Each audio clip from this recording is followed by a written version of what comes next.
Corey Bailey, former Oxford School Board Treasurer, Bill Seikley, their attorney. If you have not signed in over there, please do so with your name, organization, and email. I'm Jim Kurtzner, and I want you all to know how we got here today. Mr. Donnelly, Mr. Bailey came to me to help tell their story to the Oxford community. As you may know, I retired as one of you in September. As reporters, as investigative reporters, we all want to tell meaningful stories that can impact change. In all my 49 years in TV news, this is the most important story I will cover. And I'm doing it with all of you. Let me explain what that means. This is not a sit down with one television station. It's not a sit down with one newspaper. It's not a sit down or a live radio interview. It's with all of you, because this story is that important. It will be up to stakeholders after today to take the next steps, including for accountability. But people in this community have known in their gut that there's more to this. They will be getting more answers now from these two stakeholders.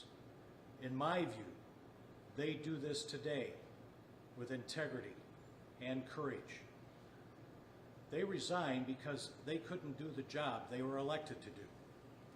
So here are Tom Donnelly and Corey Bailey. Tom? Thank you, Jim, and thank you for being here. And as I'm looking at cameras, and this is going to be a no media building, including the 30th, where we as a coffee shop and the rest of the Legacy Center are going to welcome teenagers back into this building like we did 1 year ago. So again, Christian, I'm sorry that got twisted, but I want to make sure that everyone realizes that the Legacy Center was not a sponsor of this and did not put this together. Kimberly and I own this coffee shop. We used it as a place to have this. Why speak now? Well, yesterday we had the honor to speak to the families. That was one of the toughest days of my life. Today, we speak to our community. We promised transparency, and we've never been able to get there. Since my resignation from the school board, I've been able to be transparent with community members when asked.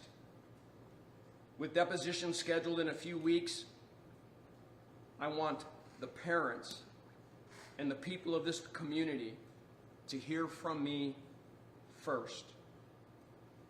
Oxford Strong needs to mean more than we can endure pain. It needs to mean that we can bear and deal with whatever transparency brings. And that transparency begins today. How it should have been, and how it should always be. A third-party independent review should not be optional and should always be done immediately. There should be trained teams that are the first to enter the disaster. Examples would be a tornado, a plane crash, a police shooting. You don't tell a community to figure that out, but trained individuals come to the scenes. FEMA will come to the scene on a tornado. An aeronautical company will come to a plane crash. And in a police shooting, there will be an organization that goes in to clear that as a clean or a not clean shooting. That should be done and always be done in the same way in these cases. Why? Because to this day, we have not independently reviewed the events from the start of the school year to the 30th of November, 2021. The prosecutor's office only went so far. SEC, the Security Education Consultant, only went so far in their investigation. They made sure that we had policies and they made sure we had guidelines, but never went into whether we executed them. A year later, we are frozen in time when it comes to the facts of that time period. So where did our first repeated mantra come from? The counselors who met with the shooter could have gone down two forks. Both were legitimate. He chose suicidal ideation. Regrettably, this brought devastation to our district. How did we get to that conclusion? If a third-party independent review never took place? I still do not know the answer to that question today. And in that counseling office, on the 29th and 30th, were any of the Secret Service Homeland Security Threat Assessment protocols implemented and used? You see, if a third-party independent review would have occurred, it would have uncovered these failures already. But all we experienced was constant stalling of the independent review process. My next point. Who works for who? I learned months in that the non-district voices were being paid by our insurance company and not the district.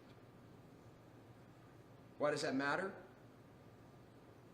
Because over time, there were too many incidents where things were done against the board's interests.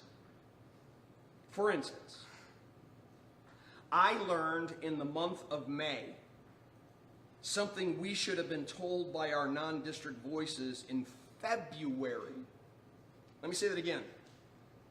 I learned in the month of May something we should have been told by our non-district voices in February concerning the Oakland County's prosecutor's position on us going ahead with a third-party review. Throughout those months, when I repeatedly shared concerns that our narrative wasn't making any sense to our community, I was told to keep the mantra going. I would repeatedly ask the question, what do you all know that I don't know? And would get the response that I had all the information, but I didn't. All I needed was Ben Johnson to do a press conference and reveal the fact that he could report things that I did not know, things that the district had, things that the district knew, but I did not know. In mid-May, when I finally found out what the prosecutor was thinking about the third-party review, against the recommendation of district council, we began third-party review processes with Guidepost. And immediately, Guidepost began to face obstacles. Roadblocks were put in their path. Slow to get information, struggling to get interviews set up. But the most significant roadblock was in the middle to late July when the district's legal counsel met with the legal counsel of the teachers union and the administration union and convinced them not to participate in the review process. This independent review process was clearly directed by a vote by the board, but it was undercut by our own counsel. So as I said earlier, who works for who? Who's the client? In August, Corey Bailey, who was our treasurer and also our policy committee, a member of the policy committee, began to look deeply into our threat assessment policies and guidelines. He came across a Homeland Security Secret Service threat assessment protocol, which is referenced in our very policies. And I'll say this twice, this document changed everything from my perspective. This document changed everything from my perspective. When am I seeing this document? August. I've never seen it in the months prior. It is a protocol that describes the proper procedures to assess a threat preemptively, not one that's already happened, but preemptively. It assumes that trained counselors, educators, administrators, and resource officers collect markers that lead them as a team to prevent an incident before it happens. What's a marker? Some examples. Grades begin to change suddenly. And by the way, this is that guideline. You can do this on a web site and search and just get it.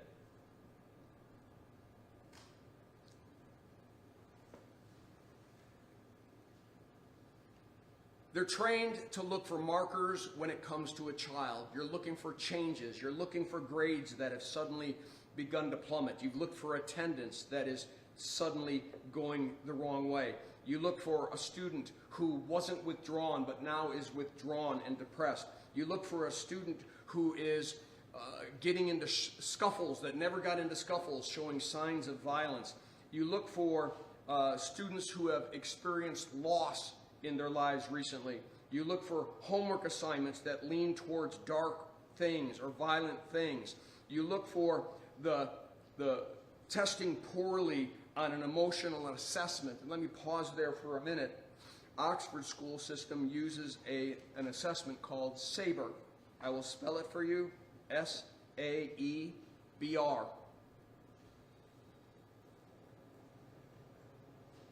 The shooter's class should have taken that assessment in 2020 and 2021.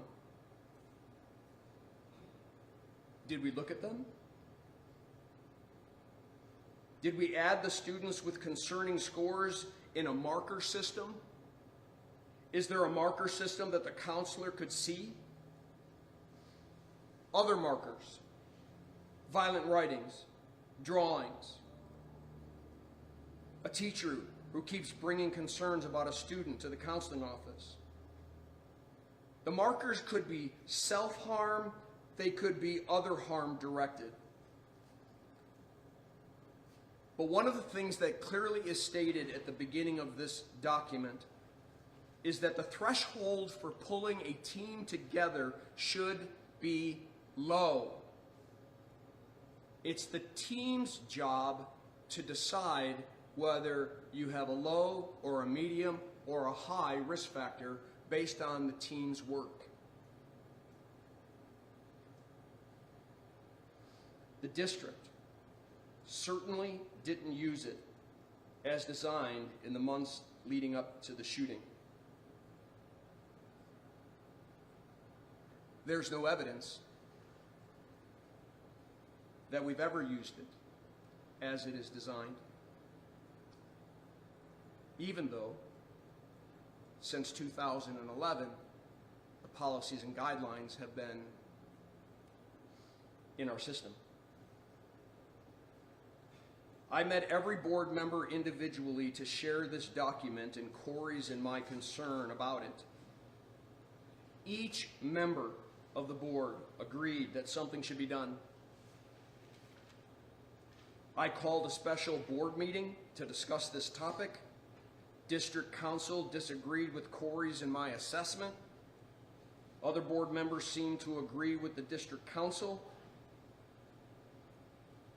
I couldn't in good conscience stay on the board, and I resigned around a week later. I'll leave some reflective thoughts toward the end and introduce to you Corey Bailey.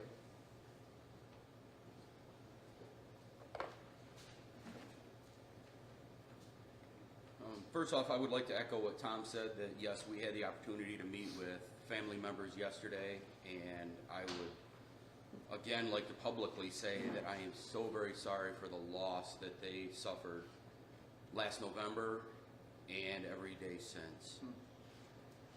When it comes to student safety in our schools, there are a couple main policies and guidelines that are based on decades of research from top agencies in the country, like the NFPA or the Secret Service or Homeland Security. One policy is in regards to fire drills, and emergency situations. The other is managing threat assessments and potentially violent behaviors. One is an all-hands-on-deck, well-run system with training and accountability to ensure its success. The other has the same potential, but it has been ignored far too long. Policy 8420, Emergency Situations, begins with a bold statement by the Board of Education that says the board is committed to providing a safe learning and work environment. Unfortunately, natural and man-made disasters do occur. Such emergencies are best met by preparedness and planning. I want to say that again. They are best met by preparedness and planning. It clearly defines how many fire drills must be performed each year, when they're to be performed, even the time of day that some must occur. It is the playbook on how to prevent fatalities as it relates to fire emergencies.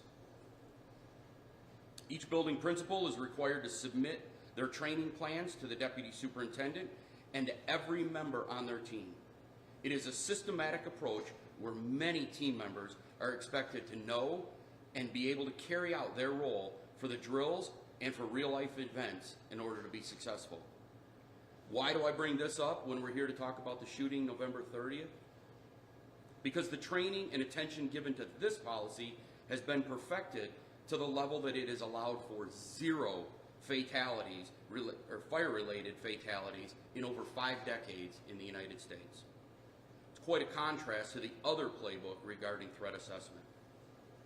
In 2004, Policy 8400, School Safety, was adopted, and it was designed to be consistent with the U.S. Secret Service and Department of Homeland Security manual titled Enhancing School Safety Using a Threat Assessment Model, an operational guide for preventing targeted school violence. Tom already showed it to you. It's easily downloaded from the website. I want to say that again. It is an operational guide for preventing targeted school violence. It is a detailed playbook to train teams to identify and prevent school threats. This playbook and model is designed similar to the playbook for preventing fire emergencies and how to manage them when they occur. They are both systematic approaches that require training and accountability for everyone involved. It clearly defines the team members needed. It clearly defines the roles each member plays in the process, beginning at the leadership down to the counselors. It clearly defines the need for frequent training to rehearse various scenarios so the team is prepared for anything. It clearly defines the importance of involving law enforcement early in the process.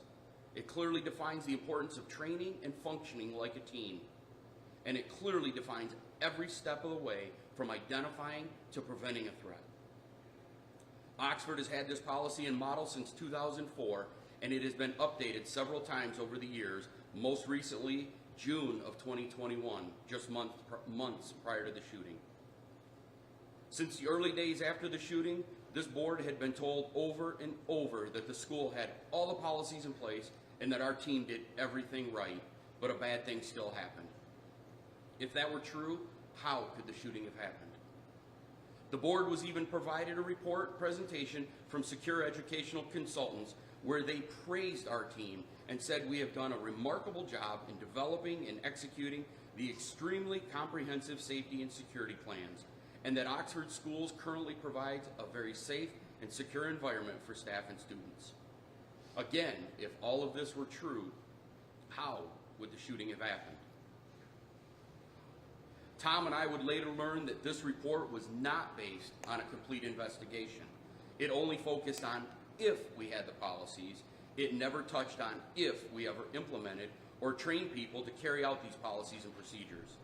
Tom and I would later learn that the school had not put this playbook to practice at any of our buildings. We had been informed that those responsible for safety have raised concerns over the lack of training for quite some time, but those concerns were ignored. In a board meeting earlier this year, I repeated what I had been told and that we had all the policies in place. Our team did everything right, but a bad thing still happened. I had been deceived, and I then passed along what I had been told, only to learn that this could not have been further from the truth. No team would ever be brought together. No leadership nor accountability would ever take place to ensure this policy was implemented at the high school or any building. No frequent training sessions would ever happen. No playbook would ever be followed. In that SEC report that I just showed you, under findings, item number 9 recommends that the school establish and train their threat assessment teams. Something didn't add up. If we already had this in place and our team did everything right, why would we now need to establish and train our teams? They should already be established and they should already be trained. Last week at the board meeting, the administration presented new guidelines and new plans for handling threat assessments moving forward. Again, if we already had this in place and our team did everything right, why is the school presenting this new playbook and new training and a new team? While I was sitting at home watching this presentation, I had these guidelines sitting in front of me. These were adopted March of 2011, and they are the same wording, format, documents that the school is now presenting as the new format. The only thing new is that they're now going to implement them. At the request of a couple diligent community members, I started digging into Policy 8400, but more importantly, that operational manual from the Secret Service. This playbook has many, many detailed steps that make it successful, and I uncovered pages of questions and concerns that I brought to Tom, who then took it to each board member individually. Each board member was equally concerned and wanted action to take place. As Tom said, we called for a special board meeting to get those answers, and if those answers were true, then we had several people in the school that should immediately be held accountable. I want to be clear, the board is made up of good people who wanted to do the right thing, but they were convinced by voices outside of our district that they needed to wait, and that coming forward would only bankrupt the district and potentially tear this community apart. It became clear that Tom and I were alone on this island. And our options became clear that we could either stay, or we could either go along and stay silent, or we could move along and be a voice for change. If we as board members were ever to show that we were Oxford strong, it was then. Being strong means being able to stand up and face the storms surrounding you and take action. Leaders lead with integrity and ethics. These are qualities that the community saw and elected us to these roles several years ago. Leaving the board was a difficult decision for me because I love this community, but I felt my ability to serve with honor and integrity were gone if I stayed silent. We are elected by the community to represent each and every student, parent, teacher, and staff, and they expect us to act with a level of integrity and ethics. Remaining silent was not being honest or transparent. We promised early in the process that we would be both, and to keep that commitment, we left the board so that we could be here today. The school has several people that do still need to be held accountable, but that is now up to the stakeholders and the incoming board members to take action. Tom and I are speaking out because there are many, many other Oxfords out there that are not taking threat assessment seriously. The state requires fire drills several times per year, but they are silent on requiring the same emphasis on school threat assessment. I believe that Oxford has a moral and ethical obligation to not only learn from their failures, but to use this tragedy as a loud voice to other districts, that if you fail to implement Policy 8400 like Oxford, then your results will be the same as Oxford. Think of how many other children could be saved if other schools learned from our failures and took action within their own buildings. Oxford said in their last board meeting that they are now taking the steps to take this seriously and will begin to implement the new policies. It is time for every district to do the same. The schools train religiously on fire prevention and fire drills as outlined in the NFPA manuals, and the United States has not had one child fatality since 1958. We have the same detailed model from the Secret Service on how to prevent school violence, but we do nothing with it.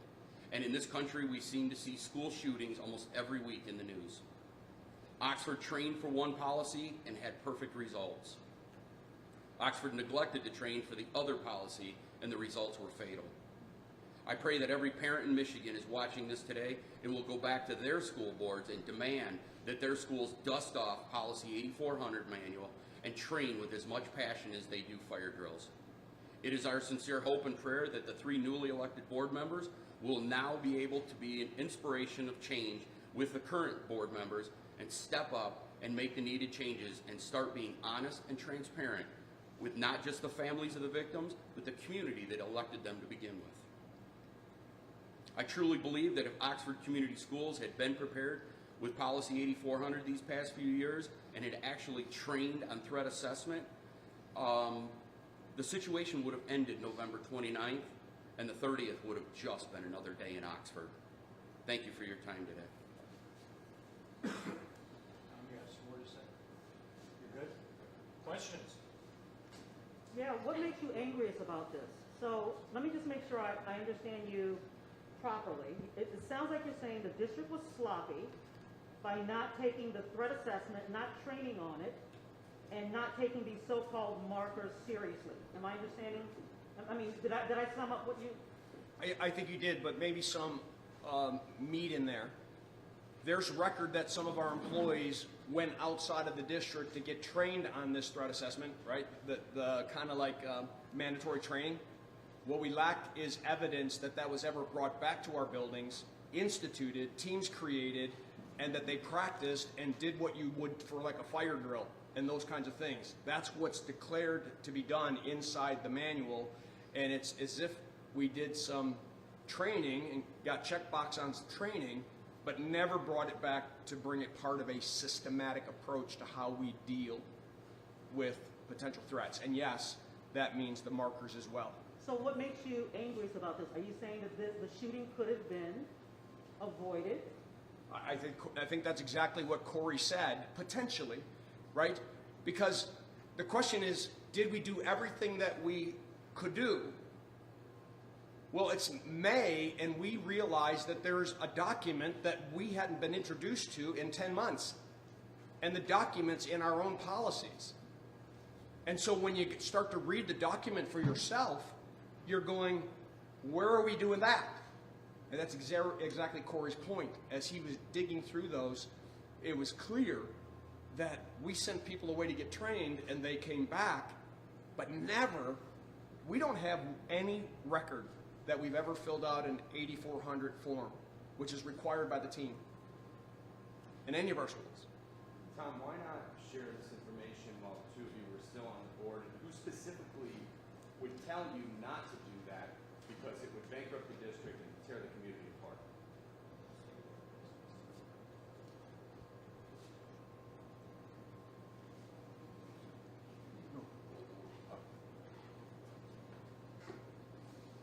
Being advised by counsel to not get specific on who, because those things might come out in deposition times, and just know that we're going to both of us are going to be deposed in the next 2 to 3 weeks, several times. But your original question in front of that, what was it? Please repeat it. Why not speak up sooner while the 2 of you were still on the board? I felt I did that in that meeting, that special meeting, and I felt that I did that as a board president. One of the things that I understood as my responsibility is that I not only am an individual on the board, but I speak for the board. So I have to be careful as the president when I'm in public as to identifying when I'm stating my opinion and when I'm speaking for them. And I thought this was too big to do out in a public session, and that I would resign and then start being able to say things as Tom Donnelly and not confuse the two roles. Do you feel the public has been lied to with the message that everything was done to keep the kids safe and this still happened? I believe that as a board, I think I provided evidence that we've been lied to, that information was withheld from us for sometimes months. Understand, when I finally figured it out in May, it wasn't because they told me. It's because I had to go ask questions of people myself, and I called the prosecutor's office myself, and I found out that they sent a memo in the end of February that I never got. Who Tom, do are you you think saying was- on the subject of the independent board review, or having an independent review, that you all wanted to have that done, that the board wanted it done, but it was council who said that you need to go in front of people and say that that's not the way we're gonna go? Can you just expound a little bit more on the independent review, making that decision and turning down the attorney general? One of my best friends is a superintendent that was here when the shooting took place, Tim Throne. And we had a very intimate conversation about how important the third-party review was, and we wanted it to be way beyond just the 29th to 30th. But I won't talk about that. The idea that we were going to be transparent and that we were going to begin that review was a commitment that we made, I believe, in the middle of December. I mean, it was like a week or two after the shooting, and it was like one of the 4 main points that we were committed to. Only to find that every time it came up, the can kept getting kicked. It kept getting kicked. By who? Well, That's important. That's a fair question. It is. And I think I said in my statement, it is the non-district voices in the room. Legal counsel? Is that the insurance company's Who legal is that? counsel? Who is they? Yeah,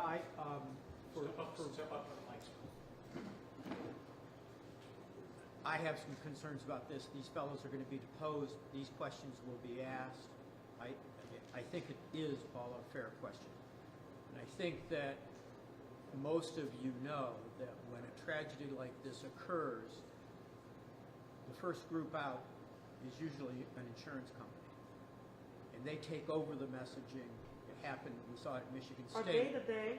Because it's very ubiquitous to say they. Who is they? Who said don't talk? That's a fair question. They may be deposed. You're holding a news conference. Sure. And so you're telling a bunch of reporters they. Who is the ubiquitous they? Great Who told question, them to Paul, be and here's quiet? the problem. There are issues of privilege during those kinds of communications, and who can assert the privilege and who can waive the privilege is going to be an issue in this case that I think Judge Chabot is likely to have to resolve. It's not clear to me that Mr. Donnelly or Mr. Bailey can waive the attorney-client privilege. So if the attorney said something to them, can they discuss it, or is that the school board's privilege? And I think that's going to have to be worked out in the courtroom. I understand your frustration. It's a fair question. It's just why I'm here, and I'm not going to let them get into who they think the theys are. That's my job. But there's some confusion here as to appreciating hindsight being what it is. Sure. If there were members of the board and administration that wanted to open things up, but yet legal counsel advises otherwise, why didn't they just say, legal counsel be damned, this is what we're going to do? I'm going to take that question. That's a fair question. But a board, the school board, I've spent 14 years on school boards in this state. A board does not speak by any one person. It speaks by a vote of the majority.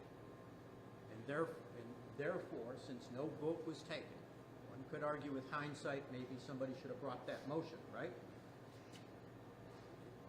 They didn't, so no vote was taken. And that's why they didn't decide to simply override what anybody else may or may not have said. What was the prosecutor's position on all of this? If you could kind of explain that a little bit more. You came to find out in May that there was something that the prosecutor's office had said or done to appeal, but you weren't getting it until later. Can you kind of... Sure, and I think that I want to tie that into your original question.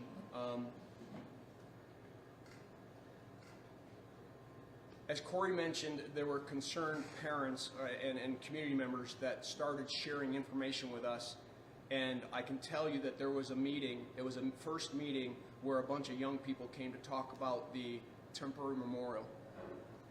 And I heard a woman scream in the background, "You're lying." And I don't lie. And so now I need to know what she knows that I don't know and how that all fits. Lying about the third-party review, lying about why we're not getting it done. You can go back to the videos. What I was told and what I stated was that because the prosecutor has all of our servers and the prosecutor has all this information and the prosecutor's trying 2 parents and something that's never been tried before, we can't start the third-party review. But as I told that to the community in March and April, They progressively got angrier and angry with me. Who's they? The community. I could sense it. And again, not just Tom, we disagree with you. You're lying. And hence I'm saying, what do they know that I don't know? Someone said to me in an email, have you seen the video? Have you talked to the prosecutor? I said, no, I didn't know that I could. So I picked up the phone and called the office. A gentleman at the prosecutor's office. I say to him, why are you doing what you're doing? I'm saying what I'm supposed to say, but every time you kick me in the teeth. He goes, Tom, why are you doing what you're doing? Every time I say what I'm supposed to say, you kick me in the teeth. And then he says to me after a pause, did you not get our message at the end of February? We thought you were just being a jerk. I said, what memo? What message? We clearly sent a message and we had a conversation. Telling your counsel to tell the board to stop using the prosecutor and the prosecution as a reason not to do it. For 2 months. That's why I said that's the largest example of putting a roadblock. For 2 months. I didn't realize. Someone then finally sent me the March 4th email that went out to all the families. There's families on the prosecutor has this email blast that goes out. Not one board member's on it. And she quotes a part of the letter that I should have gotten. Telling the community that I sent this to the districts, and that was it. You'll notice that within 1 week we have a special meeting. We hired Varnum as an attorney firm. You'll see that we started the third-party review with Guidepost within 14 days. You'll see that we were different after we began to learn that truth. Question for Corey. If you can step to the podium. Yep. Whose responsibility was it to implement that threat assessment? As far as you know, and why was it not done? The way a school board works is the school board creates policy, they adopt policy. It is then up to the superintendent to delegate it to their teams, all the way down to the principals and the employees to implement. So this is a Tim Throne miss. I know he's your best friend, but this is a Tim Throne miss, is what you're saying. The board only has one employee, and that is the superintendent. So this is a Tim Throne miss for not implementing the threat assessment, yes? Well, I think that if you look at, there are two sets of policies out there. There's the board policy, and then there's the administrative policy. You can just get on the Oxford School District website and download both. And what you'll see in there is an outline of who is responsible for each and every step. I get that, but gentlemen, please, step to the mic. You're giving this news conference, so who's responsible? That's a fair question, another fair question. It's a very fair statement, and again, our employee is given the policy to create and use this model. Then his team takes care of the guidelines and implements it. So yes, it was up to the superintendent to enable that from us, and then it was up to his team to implement it from him. When it comes to responsibility, and I've asked Ben this question because teachers are obviously being litigated and sued. Teachers that reported drawings, behaviors up the chain. His contention, paraphrasing, is if they see that the results haven't happened in terms of responsiveness from administration in the school, they should have gone to law enforcement themselves. I'm interested in your opinions, appreciating you can't name names or don't want to ahead of depositions, but how far does this responsibility go? Should teachers be also part of those accused of dropping the ball here? What I can speak to is what I know, is that when the teachers saw the drawings and when the teachers saw the concerning things, it was forwarded on. So the teachers reported what they were supposed to. But to the point of if they see no reaction from higher administration, they should go to law enforcement themselves and thus are culpable also. Do you agree with that? Or, I mean, how far does this go down the line as far as that's not really my area, no. Mine is creating the policy. Again, it's up to the school to implement that policy. So. Well, and can you tell us under this policy, when he was researching bullets, when he was making these drawings, should he have been removed under these policies? Those are markers that Tom had talked about. Yes, those were identifying markers that had this team been in place and those markers brought to the team, the outcome would have been different. Are either of you being sued, are either of you involved in any litigation with this? Not yet. Not, I just want to be more specific about the moment where you sort of, the conversation, the straw that broke the camel's back. I know that you specifically said there was a meeting. At that meeting, you said what you had to say and then left. Can you talk about the conversation? No. Or Because it was in closed session. Right now, we've been counseled not to be talking about anything that was in closed session, and that meeting was an hour long and 50 but it was minutes. that meeting, I guess. It is was what that I'm meeting, getting to. that meeting on that day in September. And so prior to, which leads me to, there was nothing prior to this, maybe even before the shooting, where you all had concerns that you wanted to approach the board with and the community and No, ma'am. I mean, actually, you would find that we were getting reports back that our policies were in place, that we're engaged. Recall during this time period, everyone, we spent $1 bazillion putting in security systems, softwares, pre-plan live. We put the life locks on the doors. I mean, we were a district that was physically more secure than any probably school in Michigan. We just didn't know what we didn't know, that we were not trained in this threat assessment, and we did not have teams to live it out. Tom, did you as a board assume that the superintendent had implemented the threat assessment without verifying it had in fact taken place? Of course, the assumption is that he, and rolling down to the people that he put in responsibility for those things, that they're in place. Because when you're hearing through the policy committee, when you're getting updates on security, but I will tell you in hindsight, I can tell you that in all the meetings I went to about security and safety, I never got one on this threat assessment document. Not once. It sounds like you weren't even really aware of the threat assessment document until much later. Until August, when he comes into the coffee shop with 2 copies and we start digging in. so the board doesn't have any presentations from Finish your question. just throughout board meetings, you don't have any assessment of, I don't know, school resource officer teams, anyone coming to you, this is how the security is in our building, this is how the security is among, Yes, we do. And when you don't know what you don't know what's not being said to you. Does that make sense? So I'm being told that we have now even a cabinet member who's in charge of security. We raised up a level. We are putting in all this equipment and we're approving it and voting on it. And so we as a board have our chests out thinking we're the safest school there is.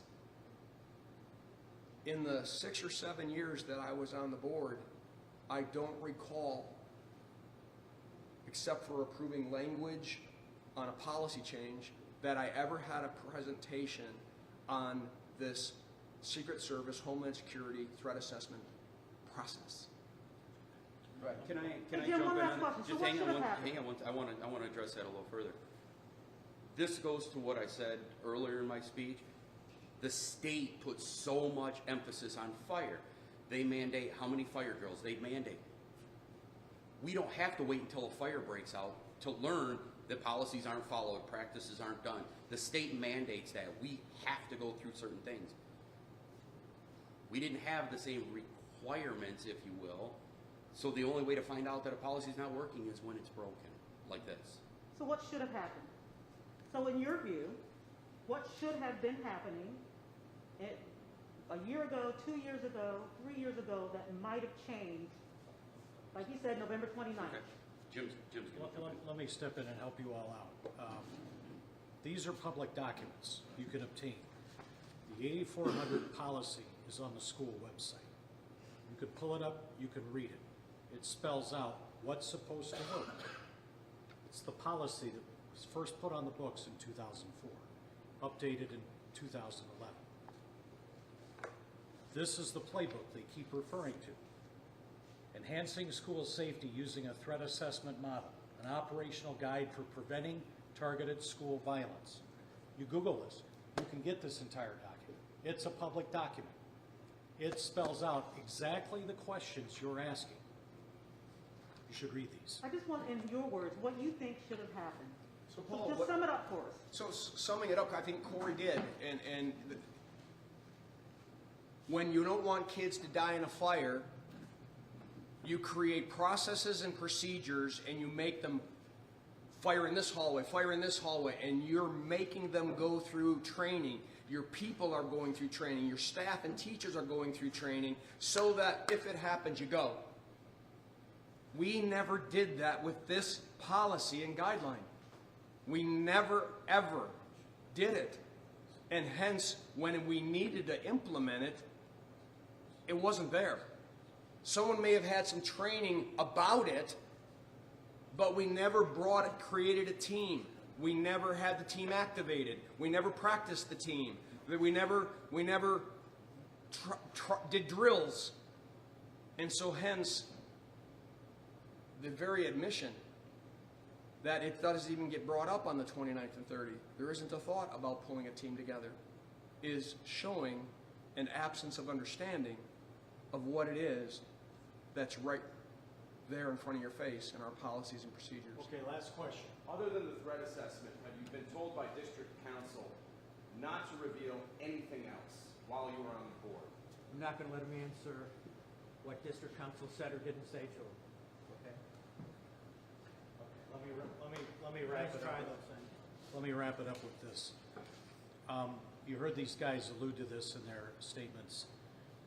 We know that the Oakland County Prosecutor Karen McDonald has formed a committee or a task force to look into threat assessment and school policy.